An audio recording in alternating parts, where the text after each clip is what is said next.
Happy 5,000 subscriber na tayo. Maraming salamat at taos puso akong nagpapasalamat sa mga nag-subscribe sa akin at magsusubscribe pa lang.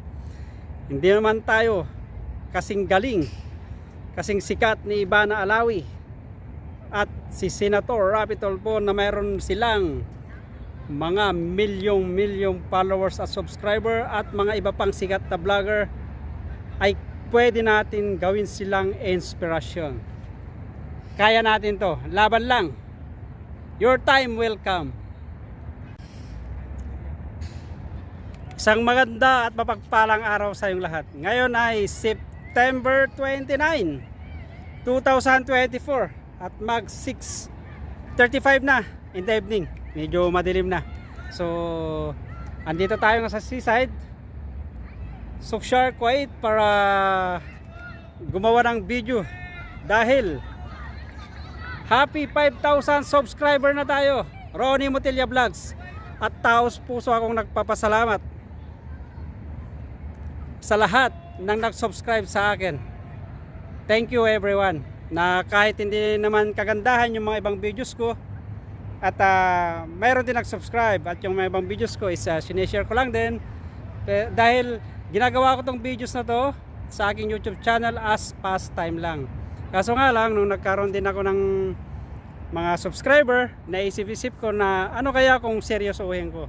Siguro someday, dahil andito naman tayo sa bansang Kuwait, dahil tulad ng sabi ko, ginagawa ko lang yung mga videos ko as my libangan, na hindi ako nag-iisip na kung ano-ano pa man, basta ma-upload ako, i-delete ko, kukuha ko ng mga ibang videos, i-upload ko, i-delete ko. So, kahit evento na ganon yung mga videos ko at mayroong mga nag-subscribe, maraming salamat sa inyo. At ako pala ulit si Ronnie, isang OFW dito sa bansang Kuwait. Maraming salamat sa iyo, sa inyong lahat. Taos puso pa akong nagpapasalamat talaga. Dahil ngayon ay na-reach ko rin yung 5K subscribers. So, happy 5K subscriber na tayo. September 29, 2024. Actually, nung sa trabaho ko kanina, kita ko around 1 PM, sabi ko magpa 5K na ako, kaya ang saya ko kanina. Kaya naisip ko na kanina pagkatapos ko kumain, naisip ko na pumunta ako dito. At saka yung first upload ko na sa aking YouTube, ang kwento noon ay dahil puno na ang memory ng cellphone ko, dahil mahilig din akong mag video pag lumalabas ako, kailangan kong i-delete. Tapos dito ako tumatambay pag o nakaupo yan, may upuan doon parang tapos naisip ko ano kaya kung i-upload ko, kaya yun, in-upload ko naman. After that, dahil sabi ko sino kayo manonood nito, kaya tinawagan ko yung kasama kong sa trabaho dati, si Teresa Langiden. Shout out sa'yo. Ikaw yung kauna-unahan kong subscriber. Maraming salamat. Nasa Pilipinas na siya. Na sana someday ay magkikita tayo. Maraming salamat sa iyo. Hindi ko makakalimutan yung kantsaw mo sa akin noon na sabi ko, ibinigay ko sa iyo yung link ng aking YouTube channel at sabi mo sa akin, YouTuber ka na. Tapos natatawa ka. So maraming salamat sa inyo. At again, ako'y taos pusong nagpapasalamat sa inyo, sa inyong lahat.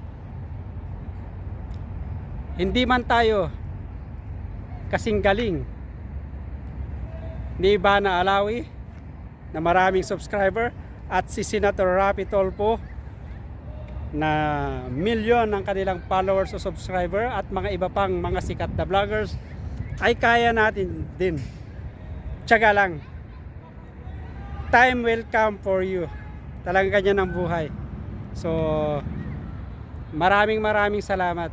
At dahil dito sa aking pag-upload ng videos ay natatanggal yung aking homesick na aking naranasan nung mga nakaraang buwan, taon, araw at hanggang ngayon. Kasi napakahirap malayo sa pamilya. Yan ang katotohanan ng isang OFW. Kailangan lang magtiis. Ang kwento nung isang upload, yung una kong upload dati is naka-leave ako dahil gawa ng COVID dati. Ang daming protocol pag umuwi ka sa atin, kaya sinakripisyo ko talaga ang di umuwi. So yun yung dito ako nakaupo, tulad ng sabi ko, nag-iisip ako, i-delete ko na itong mga videos ko, kaya naisipan ko i-upload na lang yung isang video. So doon na nagsimula. So again, nagpapasalamat talaga ako sa inyong lahat. Sana ay ipagpatuloy yung suportahan itong YouTube channel ko, Ronnie Motilla Vlogs.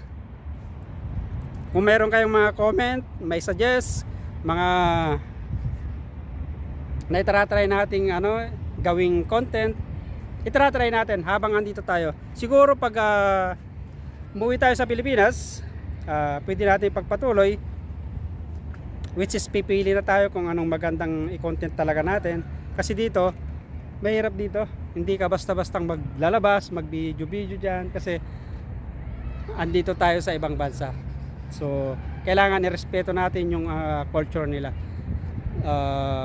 At saka mga kapwa ko OFW, kung may gusto kayong i-share para magiging inspirasyon ng ating kapwa OFW, pwede niyo akong i-message sa aking messenger. Search niyo lang Ronnie Motilla. Maraming salamat sa inyong lahat. So dito ko na tatapusin itong vlog na to. Again, nagpapasalamat ako sa inyong lahat.